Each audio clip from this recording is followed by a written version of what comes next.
updatean dari video sebentar tadi. Adakah anda diselubungi misteri? Ya. Kita masih diselubungi misteri sehingga ke hari ini dan itu adalah rakaman sebenar di mana kita melihat objek asing bercahaya dan kita melihat pergerakan yang agak laju dan sehingga kini antara agensi yang berkaitan menyatakan bahawa itu masih objek yang tak dapat dikenal pasti. Ya, betul. Jadi yang pertama sekali kami ingin mengucapkan selamat pagi, Assalamualaikum kepada semua penonton Malaysia hari ini. Ya, kita saja bukakan dengan sedikit misteri untuk hari anda. Okey, dan saya dan Sofia alhamdulillah sangat berbesar hati dapat berkongsi. Hari ini sebenarnya banyak perkongsian yang menarik. Bukan sekadar yang misteri, yang penuh dengan ilmu yang bermanfaat juga. Perkongsian yang best-best lah insya-Allah. InsyaAllah. Pastinya banyak yang kita akan rungkaikan, khususnya termasuklah yang tadi itu objek cahaya bermisteri. Ketika ambang merdeka tempoh hari, kita akan bersama dengan juru kameranya yang merakamkan rakaman tersebut. Apapun, kita akan meninjau juga apa yang berlaku dalam negara di mana Malaysia antara 10 negara terendah derma organ di dunia. Bagaimana kita nak memperbaiki situasi ini dikatakan di sini. Nisbah ketika ini adalah 0.7 penderma kepada sejuta populasi. Namun sebenarnya ada pelbagai usaha yang diambil untuk menggalakkan lebih ramai berikhras sebagai penderma organ. Okey, Sofia, saya tak tahu. Untuk saya rasa mungkin awareness ataupun ramai rakyat Malaysia rasa macam bagaimana kita nak derma organ ataupun mungkin mereka takut. Bagaimana dengan anda sendiri penonton Malaysia ini, boleh kongsi dengan kami di Facebook MHI. Sebab kita ada live juga di Facebook. Mana kita mengetahui Malaysia ni satu negara yang mempunyai pelbagai agama dan kepercayaan. Mungkin juga antara mempunyai kepercayaan ataupun sentimen sendiri berkenaan dengan adakah boleh atau tidak untuk meletakkan pledge sebagai seseorang untuk menderma organ. Dan kalau anda ingin tahu, kan dulu kita ada menggunakan satu aplikasi nama dia My Sejahtera kan. Kalau anda melihat dan masih ada aplikasi itu, ada option ataupun di mana satu pautan itu memberikan informasi bagaimana kita nak menjadi seorang penderma organ. Apa pun mungkin sedikit sebanyak kesedaran boleh kita bawakan. Mungkin di MHI juga. Betul. Sebenarnya satu perkongsian menarik membuatkan kita berfikir bagaimana agaknya prosesnya. Siapa yang boleh menderma organ? Betul. Sebab kata mungkin saya rasa saya ni tak cukup fit, tak cukup sihat. Boleh ke saya derma organ? Kepada siapa? Sebenarnya insya-Allah mungkin satu hari nanti producer kita bawakan topik ini. InsyaAllah. Mungkin banyak lagi nyawa yang boleh diselamatkan. Mana tahu. Okey, kita meninjau pula cuaca pada hari ini di Map Malaysia. Seperti mana boleh lihat di sini seperti biasa. Kuala Lumpur pagi ini ada takat hujan dan kalau kita melihat suhunya agak sejuk di Kuala Lumpur, panas sedikit di Kuching, Kota Kinabalu, Labuan. Tapi di Kangah, orang Kangah kita kata ada bermula cerah lepas tu hujan. Putrajaya dijangka hujanlah pagi dan juga Alor cerah. Kota Baru hujan. Kota Baru ni ada kisahnya. Kejap lagi kita kena bagi tahu anda apa yang ada di Kota Baru sebenarnya. Betul, di Kota Baru. Dan tapi sekarang kita melihat cuaca di Kuching, Sarawak agak cantik dan cerah di mana berkaitan jugalah dengan perkongsian kita pada hari ini. Ini perkongsian oleh Datuk Fadilah Yusof sendiri.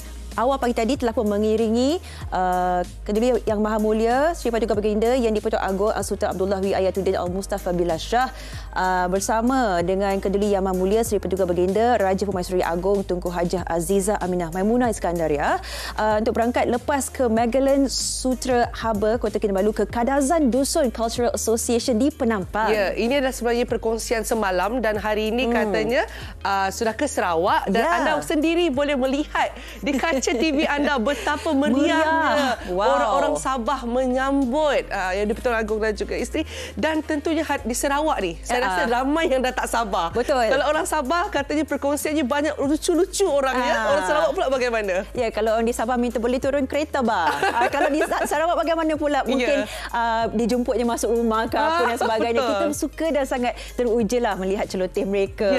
Bagaimana mereka begitu terbuka sekali, lain sedikit daripada orang Semenanjung. Betul. Dan sebenarnya kan saya suka sangat tengok kemesraan bersama dengan rakyat yang saya rasa memang dinanti-nantikan. Jadi Masya Allah, itulah sesuatu yang luar biasa tentang Malaysia dan perpaduan kita. Okey, dan seterusnya seperti yang dijanjikan, kita akan berungkai misteri tentang objek yang terbang di waktu tu ambang merdeka katanya. Betul. Adakah topik ini akan masih menjadi misteri atau tidak? Adakah kita mengetahui apakah objek itu tersebut? Yang kelakarnya ada komen netizen kan Dayah. Dia kata apa tahu, akhirnya Malaysia ada UFO. Oh, dia terus cakap begitu? Dia menantikan Malaysia ada UFO. Biasanya kat negara barat je. Tiba-tiba ada pula kejadian seperti ini. Jadi kita tak tahu betul ke tidak UFO-nya. Ya, tak apa. Jadi kita bersama dengan juru video yang berkongsi dengan anda. Kalau anda lihat tadi, mula-mula tadi video itu, itu adalah dari Encik Muhammad Zamrin Musa. Selamat datang. Terima kasih. Sama-sama Encik Zam. Jadi saya dengan Sofia dari tadi bercerita tentang misteri. Ya, betul. Boleh kongsi dengan kami tak secara yang betul-betulnya bila direkod, pada jam berapa, kan? Adakah secara tak sengaja? Secara kelazimannya memang kalau ambang New Year ataupun ambang Merdeka, saya akan ambil gambar lah untuk rekod Cityscape Malaysia ni, Kuala Lumpur especially.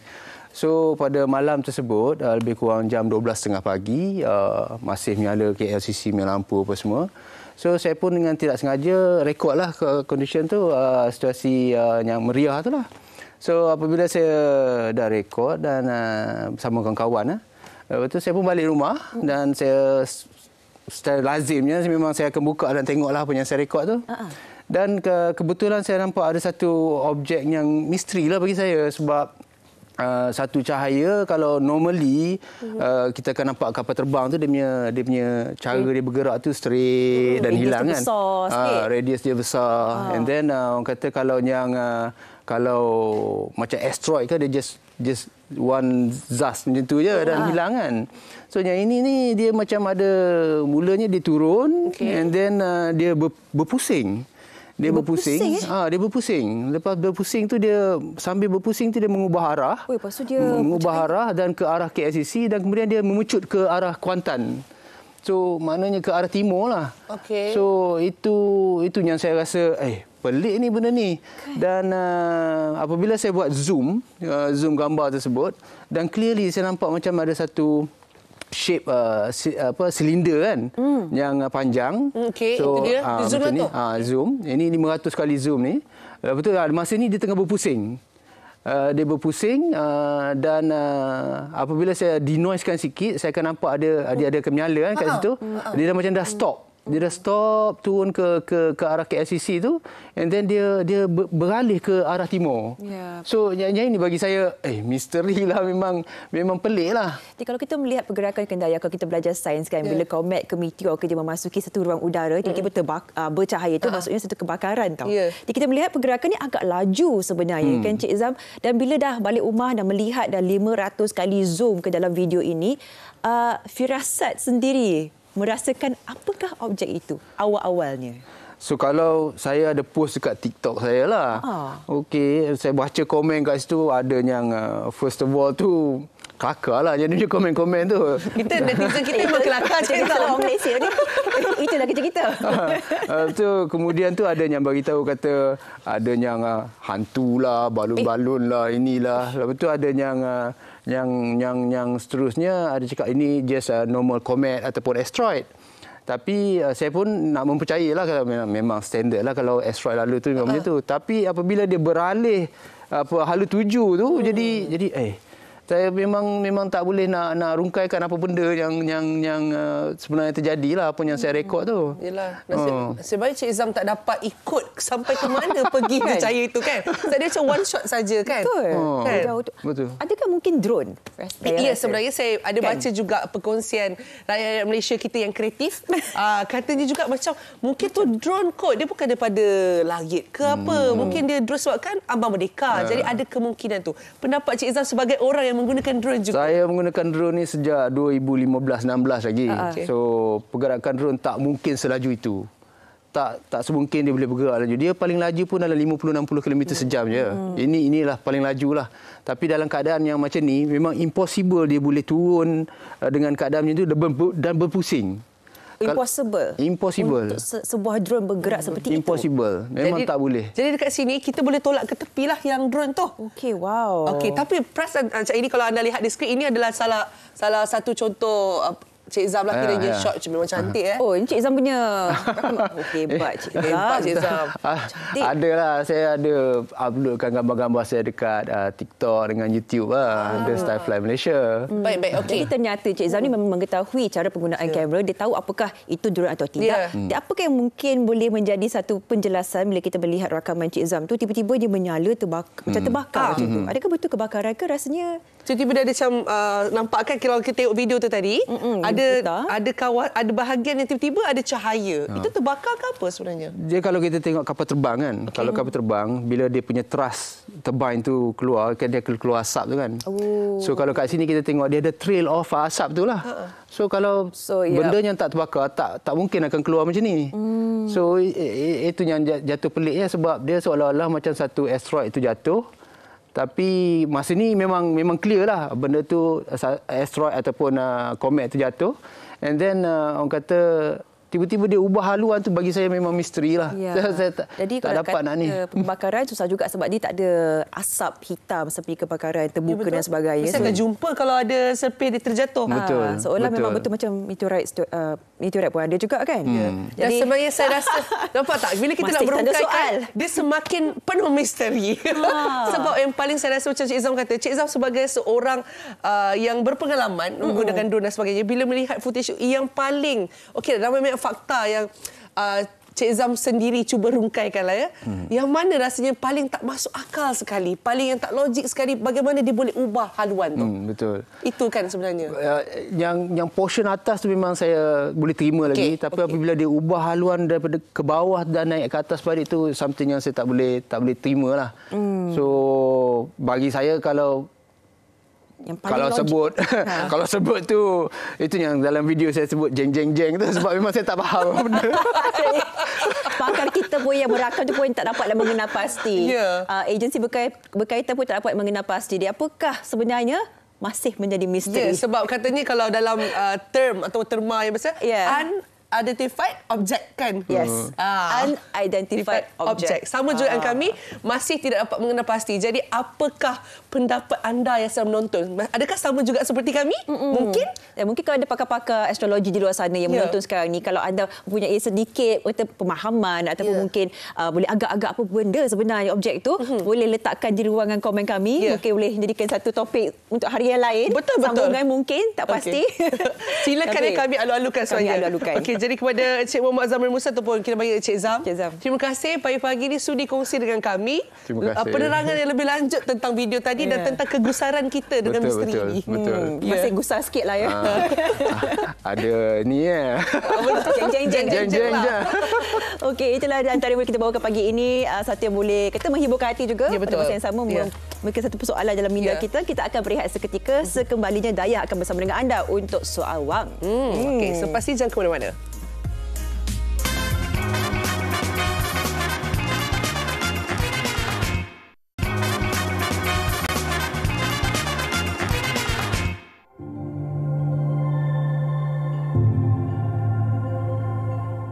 Kebiasaannya, pelajar lepasan Sijil Pelajaran Malaysia SPM pasti mempunyai impian bagi melanjutkan pengajian di peringkat lebih tinggi selepas tamat persekolahan. Namun, kos pengajian yang tinggi boleh menjadi penghalang kepada cita-cita itu. Lebih-lebih lagi dalam keadaan ekonomi yang semakin mencabar pada masa kini. Sebagai seorang pelajar, apa solusi terbaik bagi isu ini?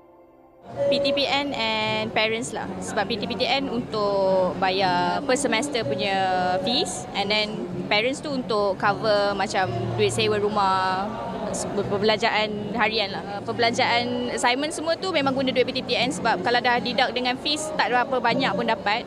So sebab itulah saya pilih untuk dua-dua cara tu lah. Sebab parents pun kena support juga. Kita orang tak mampu untuk survive sendiri. Tak boleh duduk dekat dalam college as well. Kena duduk rumah sewa. Saya ambil loan PTPTN. Kenapa? Sebab waktu tu family ada saudara adik-beradik yang lain. So saya tak nak bebankan keluarga. Saya ambil PTPTN. Saya ada buat part time as a rider lah waktu belajar dulu. Fees untuk waktu belajar tu tak mahal lah sebab saya politeknik. So tapi je saya punya kehidupan harian tu macam nak beli makanan, print assignment, semua tu gunakan duit. So saya paksa cari duit lain lah.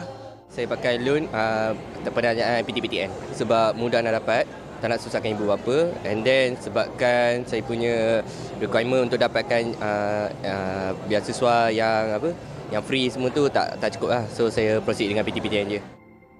Bagi ibu bapa, lain pula jawapannya. Mereka yang perlu bertanggungjawab untuk menyara pengajian anak-anak demi kemudahan masa hadapan. Saya tanggung dulu sebab kos untuk pembelajaran tu tak tinggilah untuk UiTM dan dengan Politeknik. Pembelanjaan harian pun masih lagi saya mampu untuk tanggung. Saya rasa yang memerlukan loan ni disebabkan fee maknanya semester yuran pembelajaran tu yang tinggi. Jadi itu satu kos yang besar kat situlah. Tapi kalau yurannya agak rendah dan masih mampu ditanggung oleh ibu bapa, jadi saya rasa tidak memerlukan loan ataupun beasiswa kepinjaman lah. Daripada pengalaman saya, anak-anak tu ada yang ambil loan dan ada yang bayar sendiri. Buat education plan for the children. Jadi apabila dia dah besar nanti, dia dah ada duit untuk masuk universiti, jadi tak menyusahkan. Kenapa? Kalau loan ni nanti, bila diorang dah besar, dah bekerja, ada komitmen, dah ada liability, belum dapat gaji, dah ada liability. Alhamdulillah juga rezeki kami, semua anak-anak kami bayar sendiri. And kenapa tak ambil PTPTN ataupun ada pinjaman? Sebab kami rasa the best is untuk anak-anak nanti bila habis belajar tidak terikat dengan mana-mana pinjaman dan mereka bebas hutang. Dengan zaman sekarang untuk dapat kerja susah. Jadi untuk mereka bayar balik pinjaman agak susah dengan interest yang tinggi. Walaupun faham PTPTN dengan kadar rendah tapi still pinjaman tu berpanjangan. Atas dasar itu juga saya rasa kami tak mahu terbeban dengan hutang dan kami tak mahu juga anak-anak kami yang baru nak mulakan hidup juga terbeban dengan hutang. Jadi biarlah orang kata mereka whatever yang diorang dapat, duit gaji diorang tu, diorang boleh enjoy sebaik mungkin di samping boleh simpan yang mana sepatutnya. Oleh itu, apakah langkah terbaik bagi ibu bapa dan anak-anak itu sendiri dalam membuat bajet bagi menyambung pengajian?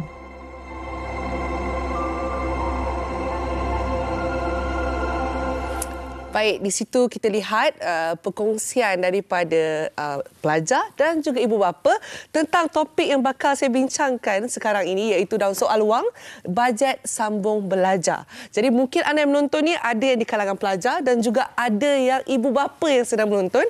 Dan bersama dengan saya hari ini, kita bersama dengan penganalisis ekonomi, Cik Siti Nur Nadira Zainuddin. Selamat datang. Terima kasih. Selamat pagi. Baik, sebelum saya mulakan dengan soalan dia, apakah pendapat Cik Nadira sendiri tentang perkongsian daripada pelajar dan ibu bapa tadi? Okey, kalau kita tengok dari segi perkongsian yang dikongsikan dalam video tadi, saya rasa memang ada dua pihak. Okay. First, memang kebanyakan orang untuk sambung belajar ni memang totally, kalau macam kita dulu memang perlu pinjaman. Kita tak ada pun tanggungan ibu bapa ni. Susah tak ada.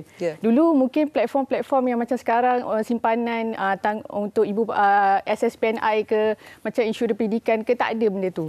Dan kalau sekarang ni mungkin amat mudah. Saya tengok tadi pun dalam video tadi mungkin ibu bapa tak nak anak-anak itu terbeban dengan hutang. Sebab mungkin kasih sayang seorang ibu bapa tu memang sangat ni lah kan. So dan saya rasa juga kalau bagi perspektif pelajar ni, dia memang perlu sama belajar. Sebab kalau sama belajar tu memang kita dapat tanggung kita punya keluarga, kita dapat tingkatkan ekonomi keluarga kita dan sebagainya lah. Okey, baik. Jadi dekat sini kita melihat dua perspektif berbeza. Saya sangat tertarik sebab bila tengok yang pelajar, sama je dia orang cakap macam ni, saya tak nak susahkan. Kita tak susahkan ibu bapa. Kalau ibu bapa nak bagi duit poket untuk assignment, untuk sewa rumah sebagainya, okey. Dan ibu bapa pula kalau seboleh-bolehnya ada yang pinjaman, ada juga tadi yang kata alhamdulillah tanggung sendiri. Jadi kalau dari segi perspektif ni kan, ada juga yang nak sambung belajar, katanya macam boleh menjadi faktor sebab memikirkan pinjaman tu bakal menyukarkan di masa hadapan. Apa pendapat Cik Nadira sendiri? Okey, kalau pendapat saya sememangnya betul lah. Sebab kalau kita pinjam, memang kita perlu bayar pada masa depan. Tapi saya rasa kalau kita tengok daripada segi pendidikan dekat Malaysia ni, kita tak semahal ataupun tak setinggi negara-negara lain kalau kita dibandingkan kan. So saya rasa Malaysia ni agak orang cakap baik kalau untuk kita sambung pengajian tu lah. Sebab macam saya cakap tadi, kos untuk yuran apa semua tu, fasiliti semua tak semahal negara-negara luar. So saya rasa pinjaman ni dia ada kebaikan, ada keburukan dia sebenarnya.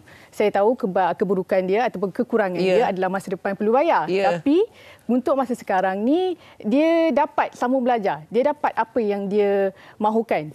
So that's one of the way lah untuk kita sambung belajar tu. Dan ada juga yang berkata macam mungkin dengan sedikit nilai tambahan tanggungjawab kepada pelajar ini membuatkan mereka lebih berusaha untuk belajar dengan rajin. Sebab kalau yang saya difahamkan, contohlah kita ada macam PTPTN contohnya, kalau belajar dapat pointer sekian-sekian, kalau anda excel atau perform di dalam pelajaran, mungkin akan diberi pelepasan. Mungkin itu juga sebenarnya salah satu saya rasa cabang ataupun faktor yang membuatkan pelajar tu okeylah nak belajar betul-betul supaya dapat pelepasan dari pinjaman. Dapat motivasi sebenarnya. Motivasi, betul. Motivasi. Dia dapat memotivasikan pelajar itu kalau dia buat platform-platform macam itulah. Kalau macam tadi cakap PTPTN tu, kalau dia belajar betul-betul dia tak perlu bayar. Macam itulah. Okey, dan pula kalau kita daripada perspektif ibu bapa, bukan ada ibu bapa yang sedang menonton sekarang ni kan. Dan sekarang kita tahu ada banyak pelan yang kita dah boleh rancang pelan pendidikan anak-anak. Ada yang macam kenapa dia dah buat daripada awal? Sebab tak nak anak rasa susah macam mana yang mama papa rasakan. Macam mana pendapat Cik Nadira dalam keadaan yang sekarang ni, di waktu sekarang ni kita punya pilihan untuk kumpul. Kalau dari segi pendapat saya mungkin memang baik sebenarnya ada platform ataupun alternatif yang untuk ibu bapa simpan untuk pendidikan masa depan anak-anak tu. Akan tetapi kita kena tengok dari segi kemampuan ibu bapa itu sendiri. Kalau kita tengok dari segi ekonomi sekarang ni, kita boleh bayangkan yang memang kos sara hidup semakin tinggi dan sebagainya. So saya rasa kalau untuk simpanan tabungan ni, contoh macam kita kata SSPNI, kita juga ada insurans pendidikan dan sebagainya yang di mana alternatif ini untuk simpanan ibu bapa untuk pendidikan masa depan anak-anak mereka. Dan saya rasa kalau ibu bapa yang daripada golongan M40 dan ke atas, mungkin mereka mampu. Mungkin mampu untuk kita macam sebulan kita potong RM100, RM50. Okey, bagaimana kalau dengan golongan B40? Betul. Golongan B40, golongan yang memang kebanyakan golongan ini mempunyai anak yang lebih ramai. So mereka tidak mampu untuk tanggung ataupun untuk potong setiap bulan untuk pendidikan anak-anak masa depan. So saya rasa the way only is kena pergi ke arah pinjaman juga. Betul, setuju. Jadi macam seperti yang dikatakan, tidak semuanya mampu walaupun mereka mahu. Jadi pinjaman adalah salah satu cara untuk membantu mereka ni menyambung pelajaran. Okey, so Cik Nadira, kita nak kongsi lebih lanjut lagi. Tetapi sekarang ni untuk semua orang Kelantan ataupun yang sedang menonton sekarang, kita sebenarnya nak lintas langsung Karnival Jom Heboh di RTC Tunjung, Kota Baru, Kelantan. Jadi kita bersama dengan Rina Hazrina sebenarnya di sana yang nak ceritakan kita kemeriahan Jom Heboh di Kelantan. Silakan Rina, apa kata sama-sama kita saksikan?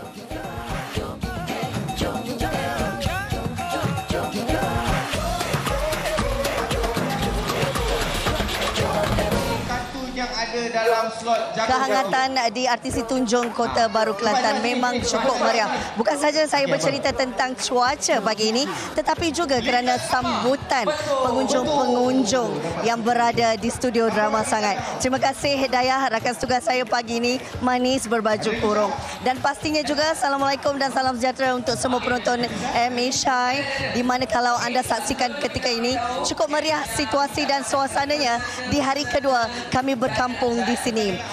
Di belakang saya ini sebenarnya sedang berlangsung pertandingan berwarna dalam kalangan kanak-kanak yang berusia 7 tahun ke bawah dan 12 tahun ke bawah. Namun selepas ini kabarnya ada pertandingan laungan azan dalam kalangan anak-anak kecil kita. Kita meraihkan hari Jumaat hari ini dengan mendengarkan laungan azan daripada anak-anak ini sebentar sahaja lagi. Kalau boleh saya singkapkan sedikit bagaimana mungkin suasana sambutan di hari pertama. Walaupun hari cuti biasa, tetapi hari bekerja, namun suasana seperti cuti biasa. Maklumlah daripada pagi pengunjung tak henti-henti datang di tapak karnival ini. Bukan apa, banyak sebenarnya acara menarik dan juga promosi hebat yang ditawarkan sepanjang 3 hari ini. Di booth Wow Shop contohnya, sebenarnya kalau dilihatkan anda boleh membeli belah sehingga barangan RM2 sahaja. Banyak lagi tawaran istimewa yang kami bawakan bersempena dengan 3 hari ini, dan hari ini juga bakal bermulanya konsert sehingga hari esok. Jadi orang-orang Kelantan, tunggu apa lagi? Datang ramai-ramai, kita meriahkan Karnival Jom Heboh di RTC Tunjung, Kota Baru, Kelantan. Itu saja perkembangan terkini yang saya bawakan. Kembali semula bersama dengan rakan tugas saya, Dayah Bakar. Silakan. Baik.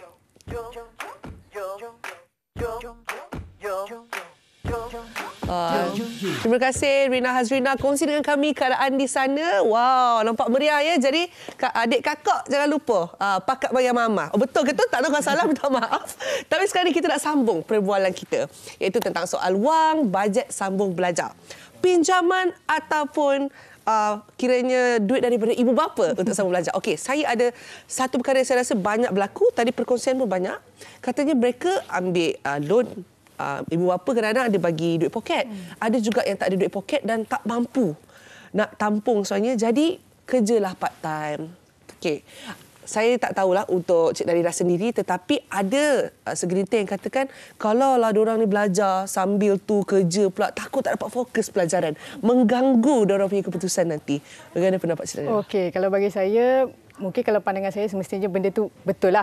Kan, dia memang ganggu kita punya fokus untuk pembelajaran tu. Tapi dengan, macam saya cakap sebelum ni, keadaan ekonomi sekarang tu memang tak menentu. So saya rasa perlunya ada kerja sampingan tu juga untuk ni. Tapi dan pada masa yang sama, dia depends on pelajar tu sendirilah. Individu tu sendirilah. Dia mampu ke tak untuk bahagikan masa? Dia mampu tak untuk fokus? Dia mampu tak untuk capai keputusan yang cemerlang dengan atau apabila dipinjam buat pinjaman dalam pendidikan tu.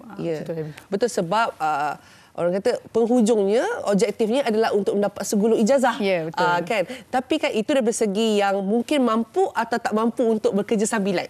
Bagaimana pula untuk adik-adik yang menggunakan pula alasan, katanya ibu bapa saya tak mampu. Saya nak ambil pinjaman. Tetapi saya tak naklah, sebelum kerja lagi saya dah berhutang. Jadi dia memilih untuk tidak sambung pelajaran. Tu macam mana pula? Kalau saya rasa benda tu perspektif yang salah lah. Okey. Saya rasa banyak platform macam kita sebut tadi, pinjaman pendidikan. Dan sekarang pun kita ada pinjaman pendidikan boleh ubah. Di mana kalau kita pinjam and then kita belajar, kalau kita dapat keputusan yang cemerlang, kita mampu untuk tidak bayar sepenuhnya ataupun bayar hanya separuh daripada pinjaman kita tersebut. So, saya rasa budak-budak sekarang tak boleh bagi benda tu, pinjaman ini sebagai satu alasan untuk tidak sambung belajar lah. Sebab memang pendidikan tu amat penting masa sekarang. Saya rasa pendidikan tu penting sebab dia mampu mencorak kehidupan seorang individu tu. Kenapa saya rasa dia mampu mencorak kehidupan seorang individu tu? Sebab dengan pendidikan ni, dia boleh menjadikan seorang itu berakhlak, kita tahu, berpengetahuan, berkemahiran dan sebagainya. Dia selaras dengan keadaan ekonomi yang diperlukan sekarang ni lah. Ya, dan saya pasti juga bila kita bercerita tentang peredaran masa dan zaman sekarang, anak-anak muda, kalau kita tahu, mereka lebih selesa bekerja sendiri. Contohnya kita ada content creator dan sebagainya, memulakan perniagaan di mana bagus. Tapi pelajaran ilmu juga harus diperlukan seiring bersama, kan? Okey. Dan kalau dikatakan pinjaman atau pinjaman beberapa, ada masalah tak rasanya kalau pilih antara satu ataupun ambil kedua-duanya? Tak ada masalah. Tak ada masalah. Tak ada masalah. Okay. Boleh pilih, nak pilih yang pinjaman saja ke ataupun tanggungan ibu bapa, ataupun kita boleh panggil sebagai beasiswa papa and mama. Contoh beasiswa PAMA. Selalu orang sebut selalu orang kan? sebut itu kan. So saya rasa tak ada masalah. Kita boleh je ambil dua-dua ataupun ambil salah satu. Dia depends on individu itu sendiri. Kalau contoh kita tengok kos education dekat Malaysia ni tak setinggi macam negara-negara macam saya sebut sebelum ni kan. So saya rasa kalau dengan pinjaman mungkin seseorang individu untuk sambung satu kos tidak besarlah. Dia tidak memerlukan tanggungan ibu bapa sekali. Dan mungkin pinjamannya hanya cukup, pinjaman tu cukup-cukuplah boleh tanggung untuk dapat segulung ijazah tu. Ada certain mungkin kalau kos-kos yang sangat mahal, kita tahu kan, memang memerlukan tanggungan kedua-dua. Pinjaman perlu, ibu bapa pun perlu. So tak ada salah, boleh je nak pergi mana-mana. Asalkan ibu bapa tu mampu untuk tanggung dan kita tak bebankan ibu bapa tu dan kita mampu untuk bayar pinjaman tu pada masa depan. Ya, dia lebih kurang kalau kita bincangkan beban versus tanggungjawab. Ya. Tapi sebenarnya pokok pangkalnya untuk sambung pendidikan ni sangat penting dan sangat-sangat digalakkan dan kita punya pilihan. Betul. Kalau ibu bapa tidak mampu, kita ada pilihan iaitu pinjaman. Betul, Ya, betul. Jadi saya ucap terima kasih kepada Siti Nurhadira Zainuddin, penganalisis ekonomi. Jadi kepada ibu bapa ataupun adik-adik yang nak sama belajar tu, jangan jadikan alasan ini untuk tidak menyambung pelajaran anda. Okey. Baik, insya-Allah kita akan jumpa di masa akan datang. Jadi sekarang ni kita nak berehat sebentar sebab sebentar lagi katanya Sofia ada sesuatu ingin dikongsikan dengan anda semua. Jadi jangan ke mana-mana, terus bersama dengan kami dalam Malaysia Hari Ini.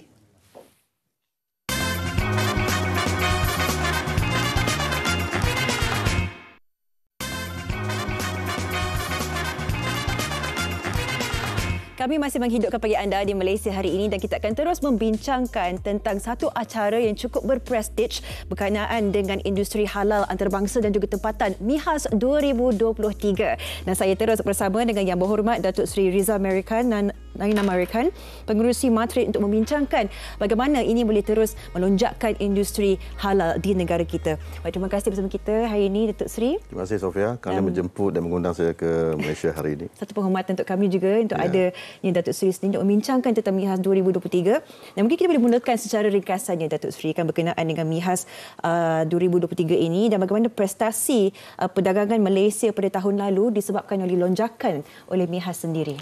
Baik, pertama sekali tentulah kita semua sedia maklum tentang MIHAS. Sofia pun tahu, Sofia banyak terlibat juga dengan program MIHAS ni. Alhamdulillah. Dan MIHAS ni adalah edisi ke-19. Ia melalui pelbagai transformasi. Bermula daripada 2004 ketika ia mula dilancarkan pada 16 Ogos 2004 oleh Yang Amat Bahagia Tun Abdullah Haji Ahmad Badawi, Perdana Menteri pada waktu itu, yang kebetulan waktu itu saya adalah setiausaha politiknya. Dan daripada situ ia berkembang sehinggalah sampai ke 2023 ataupun edisi ke-19. Dan hari ini ia menyaksikan bahawa perkembangan ini seiring dengan perkembangan industri halal di seluruh dunia. Hari ini kita bercakap industri halal, nilai dia sudah mencecah 2.2 trilion. Berarti ia adalah lebih kurang sekitar dalam 2 ke 3% daripada total of global trade, which is about 50 billion sekarang ni. Ini menjadikan bahawa industri halal ni adalah industri yang sangat besar.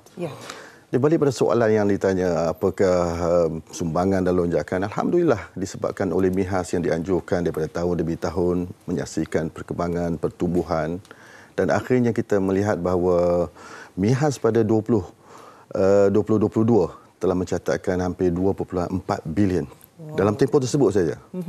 Manakala ekspor halal Malaysia telah berlaku lonjakan yang amat tinggi.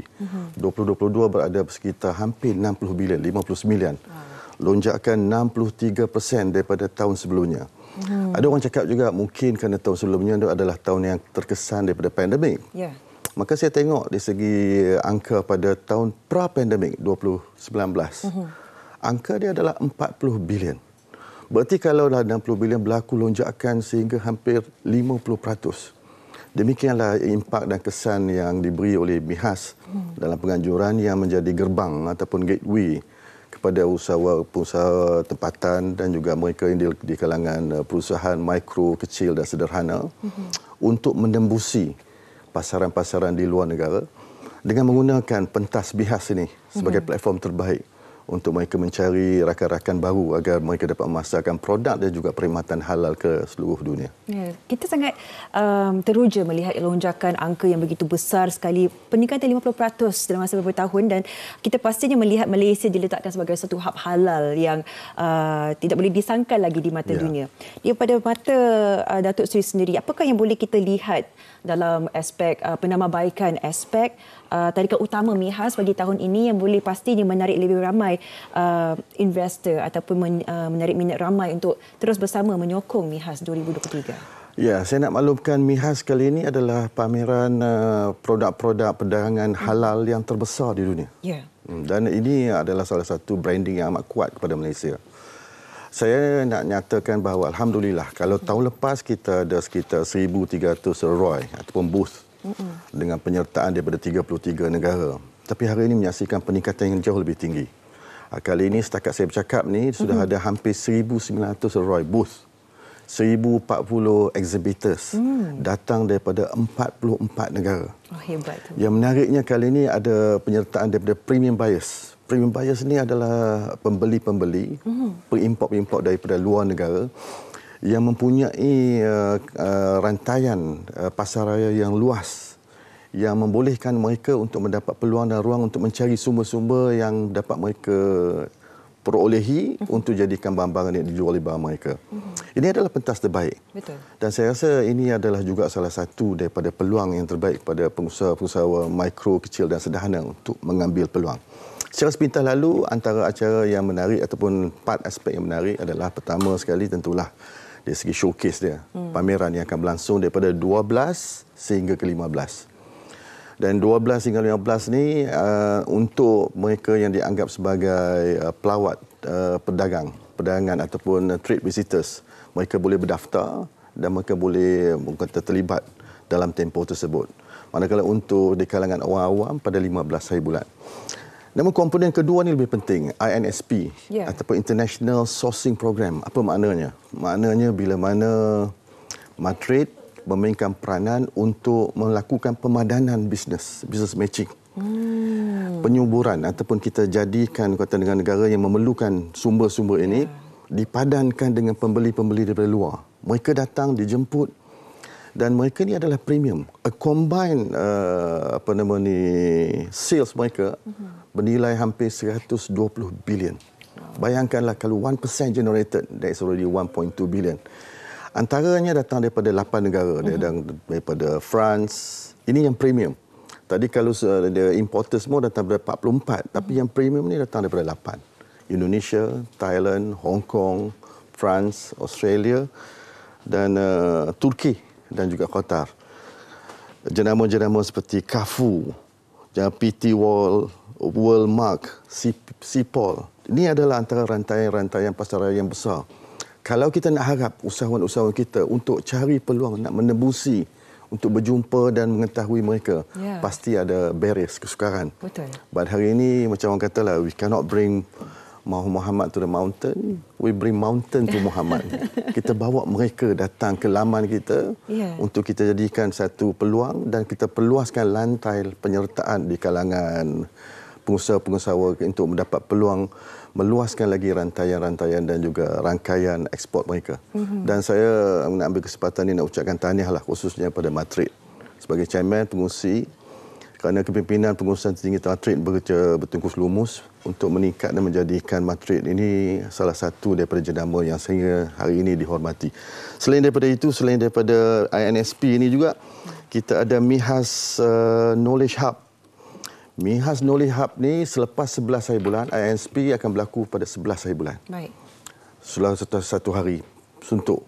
Selepas daripada ini, mereka yang di premium ni akan buka hub-hub untuk walk in, untuk di kalangan mana-mana importers.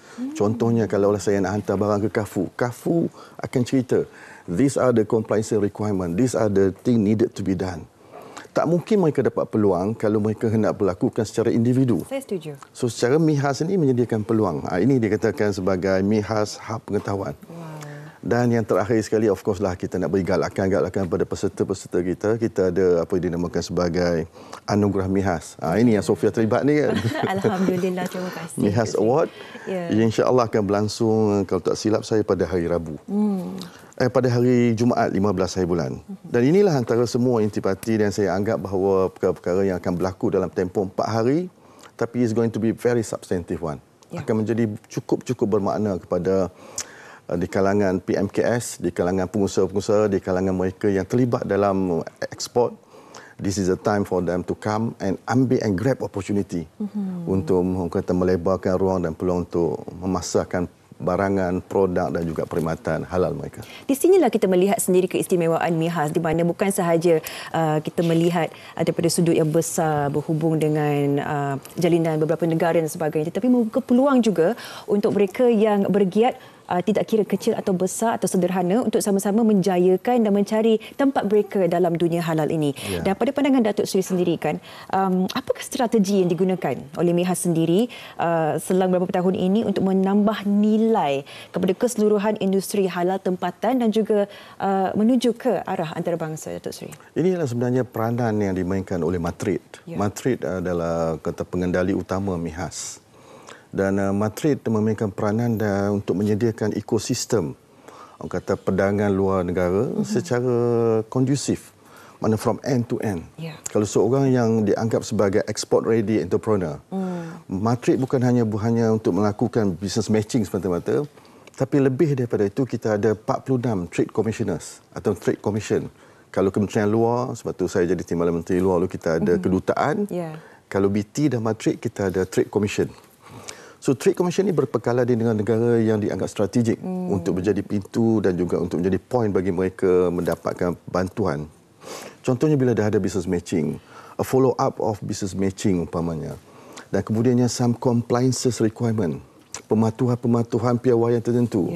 Kadang-kadang Sofia different negara different dia punya piawaian. Mungkin di negara Arab rendah sedikit, tapi kalau negara-negara seperti Europe, negara seperti Jepun, Korea, tahap pematuhan piawaiannya amat tinggi. So, siapa nak bantu usahawan-usahawan ini kalau bukan Matrid? Dan MIHAS ni juga adalah platform untuk mereka datang dan mendapatkan pengetahuan dan kaedah-kaedah yang boleh mungkin dimainkan oleh Matrid untuk menambah nilai. Termasuk juga pembiayaan. Alhamdulillah sekarang ni yang menjadi penaja utama kita adalah Afin dan CIMB Bank. Saya nak ucapkan terima kasih juga ni kepada penaja utama kita. Dan mereka ni juga akan menjadi antara pelengkap dan juga mereka yang boleh membantu kepada pengusaha-pengusaha dari segi soal kewangan.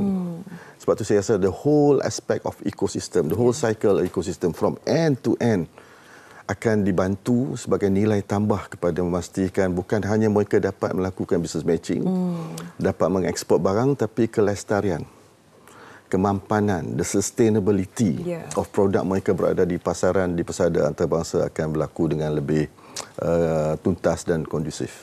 Itulah kekuatan, keunikan yang kita mampu lihat bagaimana bergerak besarnya MIHAS ini dan meletakkan nama Malaysia di persada dunia. Itu yang kita patut banggakan sebagai rakyat Malaysia. Dalam masa 1 minit terakhir ini, Datuk Seri, apakah harapan? Dah habis dah cepat kan? 1 minit ini, Datuk Seri, apakah harapan dan juga pesanan kepada keseluruhan rakyat Malaysia ataupun mereka yang akan bakal menjayakan MIHAS ini? Kepada seluruh pengusaha-pengusaha dan kepada mereka yang terlibat PMKS, kepada di kalangan exporters dan juga anak-anak muda, rakan-rakan dan pengusaha-pengusaha muda, ambil peluang untuk datang dan menyertai MIHAS. Anda boleh mendaftar melalui www.mihas.com.my.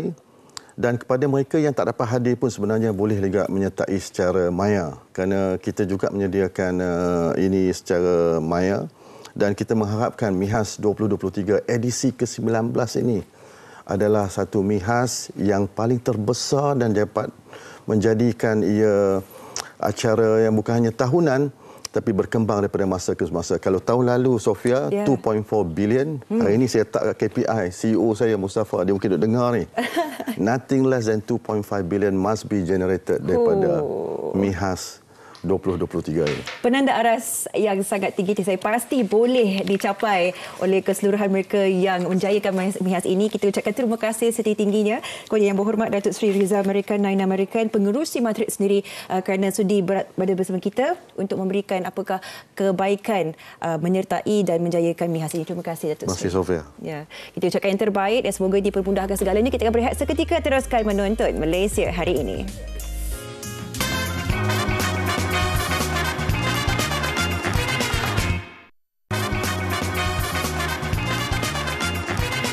Terima kasih kerana terus setia bersama Daya dan juga Sofia di MHI. Kita kembali bersatu. Kita kembali bersatu ya. Terpisah sekejap saja. Sekejap je. Kan. Okey. Dan sebenarnya ada sesuatu yang menarik nak kongsi sebenarnya. Saya nak war-warakan kepada semua iaitu tentang Big 3. Okey. Peneraju industri pengiklan luar rumah sedang melaksanakan kempen Peraduan Apa Khabar. Jadi kempen ini mengaitkan isu kesihatan mental dengan motif untuk membantu menyebarkan kesedaran positif dan mengingatkan rakyat Malaysia untuk bertanya khabar kepada insan-insan yang tersayang. Jadi anda semua boleh sertai peraduan ini sebelum tarikh tutup pada 17 September 2023 untuk berpeluang memenangi pelbagai hadiah menarik. 12 pemenang terbaik Sofia akan melihat mesej positif dan gambar mereka di papan iklan digital Big 3 di sekeliling lembah Kelang. Jadi nak layari www.big3.com.my/apa khabar untuk maklumat lanjut. Ni best ya Obai kat awak kongsi. Tiba-tiba kalau menang gambar terpapar. Kan. So banyak hadiah pula tu. Jangan terlepas peluang ini dan pastinya menarik hari Isnin #Manis Pahit bersama perkongsian istimewa dari Sabah dan juga Sarawak kita akan paparkan pada hari Isnin ini. Semoga hari Jumaat ini menjadi barakah bagi anda semua. Kita lakukan kebaikan. Senyum-senyum selalu sepanjang hari ini. Semoga anda kekal positif. Betul. Sebab senyum juga satu sedekah. Macam mana? Senyum. Macam ni. Ya, sama-sama ya. Dan selamat hujung minggu kepada semua. Terima kasih kerana menonton Daya dan Sofia di Malaysia hari ini. Okey, jaga diri. Assalamualaikum.